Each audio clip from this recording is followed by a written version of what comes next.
Assalamualaikum warahmatullahi wabarakatuh.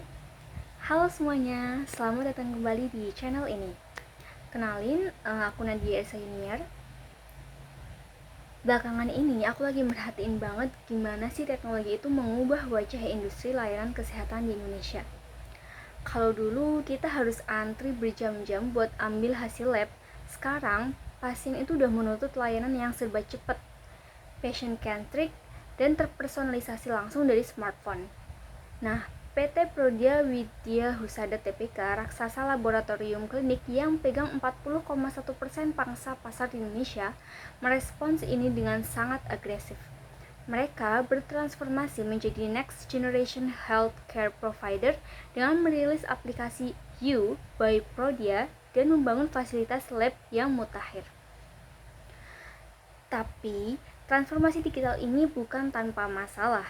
Prodia dihadapkan pada ancaman cyber yang rentan membocorkan privasi jutaan data pasien, kebutuhan integrasi sistem to sistem dengan ratusan rumah sakit rujukan, dan tantangan rantai pasok logistik dari hulu ke hilir.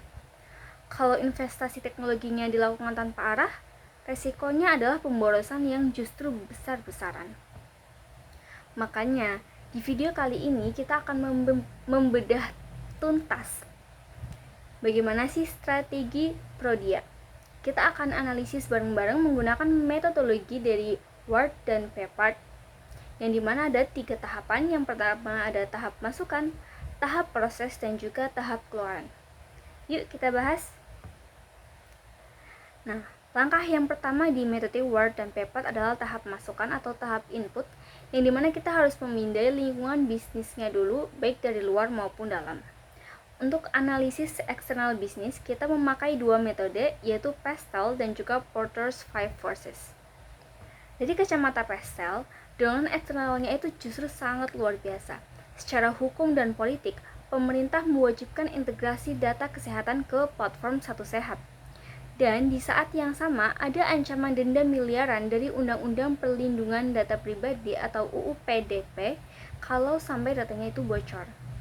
Dari sosial dan teknologi, masyarakat kita udah melek wellness nih dan menuntut hasil lab diproses pakai AI.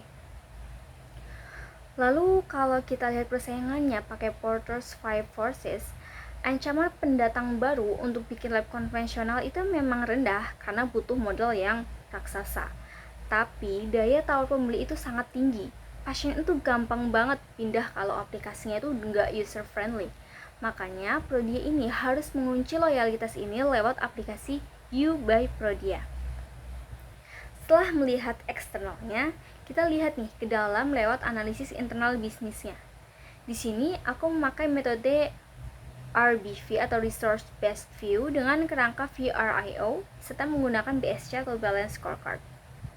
Nah, berdasarkan analisis VRIO, Prodia ini punya 3 aset digital yang valuable, rare, inimitable, dan juga organized, alias susah banget nih buat ditiru kompetitor. Yang pertama ada ekosistem genomiknya. Jadi mereka ini punya fasilitas PCMC dengan alat mass spectrometry canggih untuk layanan kedokteran yang presisi. Yang kedua ada infrastruktur digital, di mana aplikasi You by Prodia ini yang sudah diunduh lebih dari 2,9 juta kali. Kemudian yang ketiga ada keamanan cybernya. Mereka punya satuan Cyber Security Incident Response Team yang diakui resmi oleh BSSN di tingkat nasional. Dari sisi balance scorecard, teknologi ini tuh udah terbukti menghasilkan cuan. Automasi lab dan operational paperless sukses membantu Prodia mencetak laba bersih ratusan miliar di tengah inflasi medis.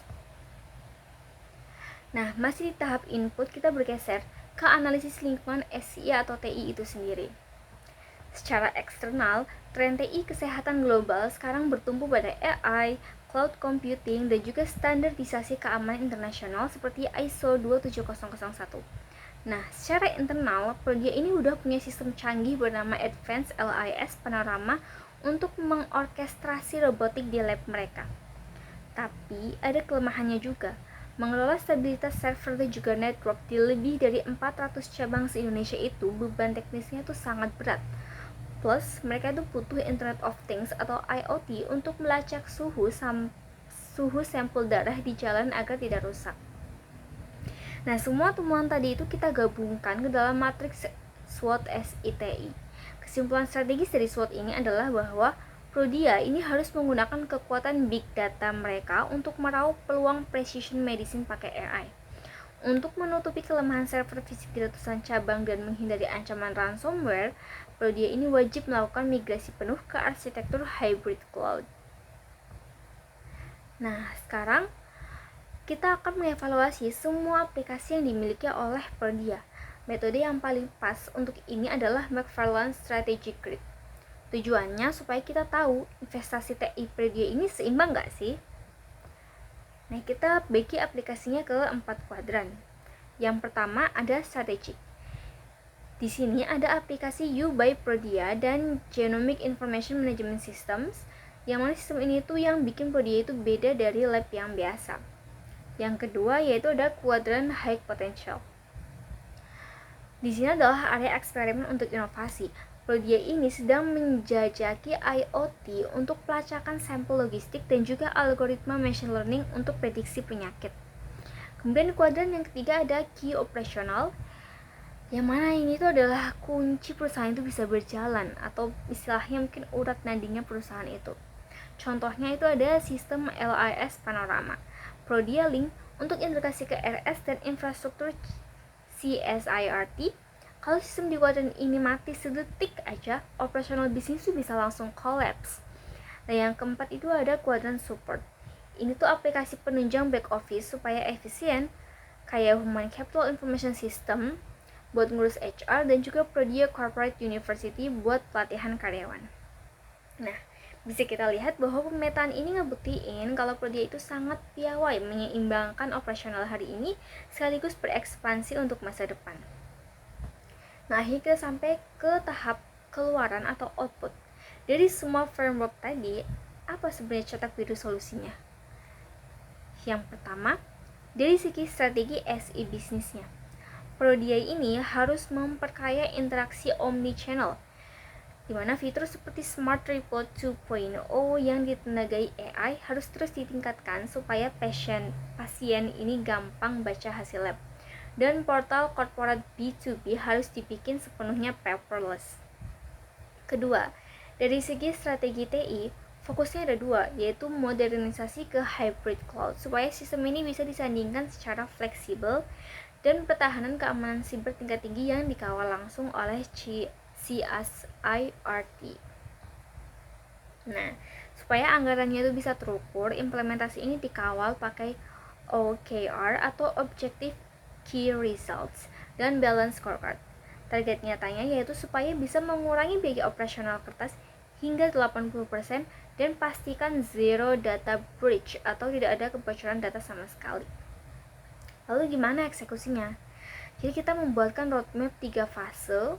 Satu fasenya itu 1 tahun, jadi dari tahun 2026 hingga 2028. Fase yang pertama yaitu 2026, di mana kita di sini membangun foundations dan juga security.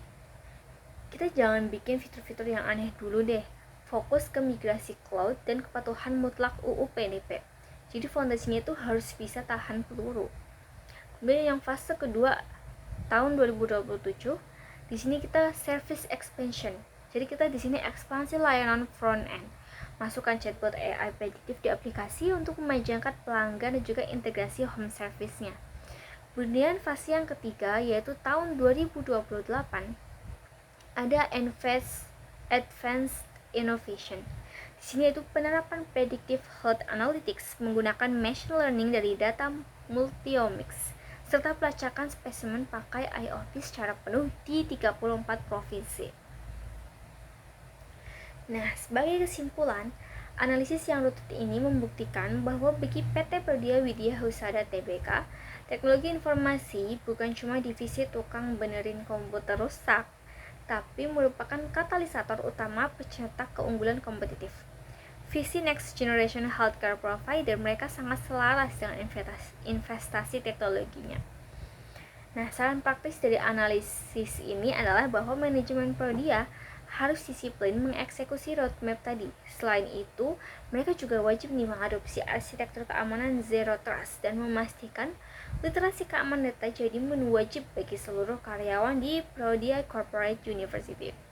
Ingat, sehebat apapun sistemnya, titik lemah seringkali justru ada di faktor manusianya. Dan untuk horizon 5-10 tahun ke depan, aku menyarankan Prodi ini mulai melirik nih teknologi quantum computing dan genomics-based generative AI untuk mempercepat penemuan data biologis baru dari lautan mahadata yang mereka miliki. Nah, keunggulan diagnostik di dalam ruangan lab saja tidak cukup. Hasilnya,